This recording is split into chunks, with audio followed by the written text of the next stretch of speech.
Dans la prochaine capsule, on va voir les différentes sources de biais lors d'une étude. Les sources de biais sont différentes causes qui peuvent mener à des conclusions erronées dans ton sondage ou dans ton recensement, ce qui va faire que ton sondage ou ton recensement va être faux. Voici les différentes sources de biais possibles. Avoir un échantillon non représentatif de la population. Qu'est-ce que ça veut dire? Ça veut dire qu'il ne représentera pas la population que tu souhaites étudier. Par exemple, si l'échantillon est trop petit, si je veux faire une étude sur la couleur préférée des élèves de l'école Fernand-Séguin et que je pose la question à 15 élèves choisis au hasard pour savoir leur couleur préférée. Et 15 élèves, c'est un échantillon qui est trop petit sur la population de l'école Fernand-Séguin parce qu'il y a à peu près 400 élèves.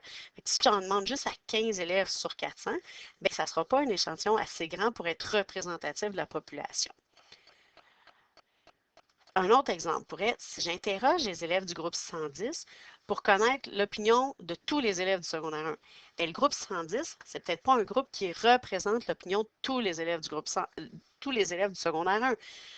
D'un, ça fait 30 élèves sur à peu près 100, 120, 130. C'est quand même pas tant que ça pour représenter tout le secondaire 1, mais aussi parce que le groupe 110, c'est un groupe à volet particulier. C'est un groupe qui a été sélectionné. C'est un groupe qu'il peut avoir des intérêts en commun, mais qui ne sont pas nécessairement les intérêts de tout le monde. C'est un groupe que les résultats sont plus forts. Si, par exemple, je demandais aux élèves pour savoir est-ce que vous avez de bonnes notes dans vos examens, bien, si je pose la question aux élèves du groupe 110, la majorité vont me dire oui, mais ça ne serait peut-être pas représentatif de tout le niveau. Il faut faire attention à qui je pose la question pour être représentatif d'une population au complet. Donc, juste faire attention dans l'échantillon qu'on choisit si on fait un sondage. Ensuite, une mauvaise formulation de la question peut aussi biaiser mes réponses. Parce que quand je pose la question, si je pose une question et que la personne ne la comprend pas, donc que ma question n'est pas claire, ou que je donne des choix de réponse, mais que finalement la personne elle serait capable de me répondre à 2 ou 3 choix de réponse, puis que là, il faut qu'elle en choisisse juste un. Ça veut dire que tu as mal formulé ta question, puis là, ben, tu n'auras pas la réponse exacte.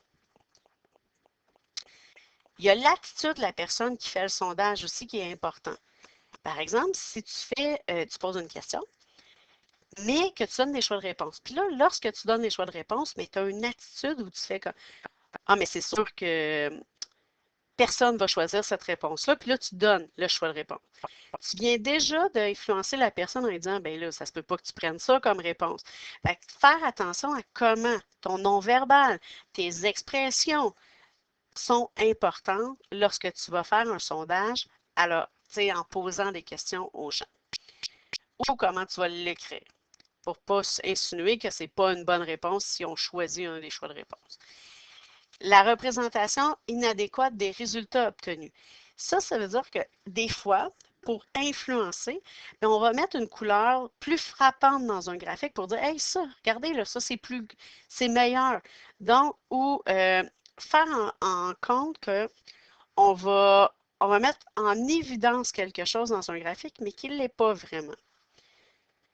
Et la dernière source de biais, c'est de rejeter le rejet d'une trop grande partie de l'échantillon.